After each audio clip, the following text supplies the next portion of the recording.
Olá, meus Chadverders, como vocês estão? Todos nós já sabemos o poder destrutivo de uma falsa acusação e a história de hoje vai reforçar isso. Aproveite para dar aquela fortalecida deixando o seu like e se inscrevendo no canal. Vamos lá! Carlos sempre viveu uma vida tranquila no Capão Redondo, um bairro em São Paulo. Ele era conhecido como um vizinho amigável e dedicado ao seu trabalho como analista em uma empresa de tecnologia. A rotina de Carlos incluía ir ao trabalho, passar tempo com amigos e cuidar de sua família. Ele gostava de jogar futebol nos fins de semana e de fazer churrascos com os vizinhos, criando laços que pareciam inquebráveis. No entanto, sua vida virou de cabeça para baixo quando uma vizinha, Ana, fez uma falsa acusação de assédio contra ele. Ana era uma mulher conhecida no bairro, mas não por boas razões. Ela tinha um histórico de desavenças com outros moradores e frequentemente se envolvia em conflitos. Quando Carlos começou a notar que ela estava se comportando de maneira estranha, ele decidiu manter distância.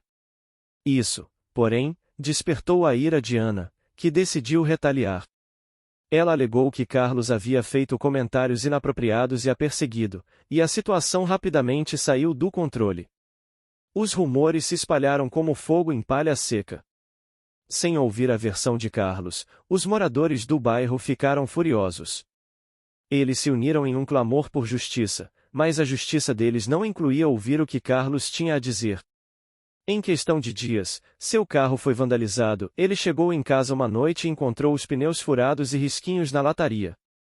As mensagens de apoio que costumava receber dos vizinhos foram substituídas por olhares hostis e sussurros nas esquinas. A situação piorou ainda mais quando um grupo de moradores decidiu fazer uma visita à casa de Carlos. Eles começaram a atirar pedras nas janelas, gritando insultos e exigindo que ele saísse do bairro. A situação se tornou insustentável. Carlos sentiu o medo tomar conta dele enquanto tentava entender como sua vida havia mudado tão drasticamente em tão pouco tempo. O que antes era um lar seguro agora parecia uma prisão. A pressão da situação afetou seu trabalho também. Os rumores chegaram até sua empresa, e mesmo sem provas concretas, seus superiores decidiram demiti-lo para evitar problemas com a comunidade. Carlos ficou arrasado. Não apenas perdeu seu emprego, mas também sua dignidade e o respeito que havia conquistado ao longo dos anos. Ele se sentia impotente e frustrado, perguntando-se como alguém poderia acreditar em uma mentira tão absurda. Desesperado e sem saber para onde ir, Carlos decidiu fugir da cidade. Em uma noite chuvosa, ele fez as malas rapidamente e saiu de casa sem fazer barulho, temendo que os vizinhos o vissem. Seu primo, Lucas, veio resgatá-lo. Ele sempre foi próximo da família e estava disposto a ajudar Carlos a recomeçar em Bragança Paulista, uma cidade distante onde poderia encontrar um novo começo longe do caos. Após uma longa viagem cheia de incertezas, Carlos chegou à casa da sua tia em Bragança Paulista. Nos primeiros dias, ele se sentiu aliviado por estar longe do tumulto do Capão Redondo, mas também tomado pela ansiedade e pelo medo de que os rumores o seguissem para lá. Nos primeiros dias, ele mal conseguia sair do quarto. As crises de pânico eram constantes e intensas. Ele se sentia como um prisioneiro em sua própria mente, atormentado pela lembrança dos eventos que o levaram até ali. A casa da tia era acolhedora, mas Carlos não conseguia aproveitar aquele conforto. Ele se sentia culpado por ter deixado sua vida anterior para trás e por ter causado preocupação à sua família.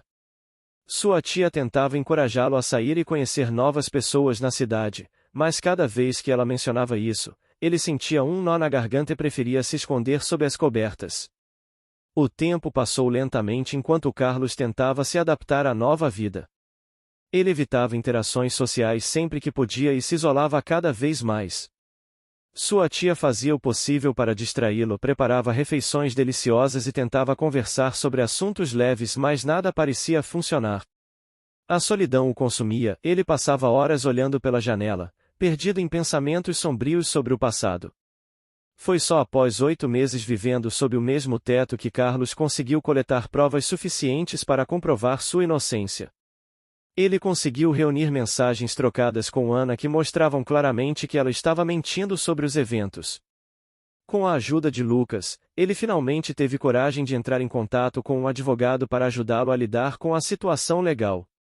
A luta legal foi desgastante, cada reunião com o advogado trazia à tona as memórias dolorosas do passado. Embora tivesse conseguido provar sua inocência no tribunal, as cicatrizes emocionais deixadas pela experiência permaneceram profundas. Carlos percebeu que não conseguiria recuperar seu prestígio ou emprego facilmente. As empresas estavam relutantes em contratá-lo devido aos rumores que ainda circulavam sobre ele na antiga cidade. Assim, ele se viu forçado a reiniciar sua vida em Bragança Paulista. Começou a procurar empregos modestos enquanto tentava reconstruir sua autoestima. Cada entrevista era um desafio, ele lutava contra o medo do julgamento alheio e as memórias dolorosas do passado. Carlos começou a frequentar grupos de apoio online onde pessoas compartilhavam experiências semelhantes sobre falsas acusações e suas repercussões na vida profissional e pessoal. Ele encontrou consolo nas histórias de outros homens e mulheres que passaram por situações injustas como a dele, e isso ajudou um pouco a aliviar o peso emocional que carregava. Com o passar do tempo, Carlos começou a perceber que precisava deixar o passado para trás. Ele começou a fazer networking com antigos colegas de trabalho e amigos da indústria para tentar abrir portas novamente. Em algumas conversas informais, ele descobriu oportunidades em empresas maiores onde poderia mostrar suas habilidades sem ser julgado pela situação anterior. Com determinação renovada, Carlos decidiu investir em cursos online para aprimorar suas habilidades técnicas e aumentar seu valor no mercado de trabalho. Ele passou noites estudando programação avançada e gestão de projetos enquanto tentava equilibrar seu novo emprego com as responsabilidades pessoais. Finalmente, após meses de esforço constante, ele conseguiu uma entrevista em uma empresa conhecida por seu ambiente inclusivo e respeitoso. Durante a entrevista final, Carlos apresentou suas ideias com confiança, parecia estar finalmente recuperando sua antiga paixão pelo trabalho. No entanto, mesmo após ter provado sua inocência e conseguido um novo emprego com um salário melhor do que o anterior, Carlos ainda carregava consigo as lições aprendidas sobre confiança e respeito nas relações pessoais e profissionais. Ele sabia que tinha superado um período difícil em sua vida e estava pronto para seguir em frente, mas sempre atento às pessoas ao seu redor para evitar ser pego novamente em uma situação tão dolorosa quanto aquela. Carlos seguiu em frente com sua vida profissional renovada, embora soubesse que nunca poderia apagar completamente as cicatrizes do passado. Também entendia que cada dia era uma nova oportunidade de recomeçar, um lembrete constante de como é importante cuidar das relações ao nosso redor enquanto buscamos crescer tanto pessoal quanto profissionalmente. A história termina com Carlos começando essa nova fase da vida em Bragança Paulista, um recomeço cheio de incertezas e desafios pela frente.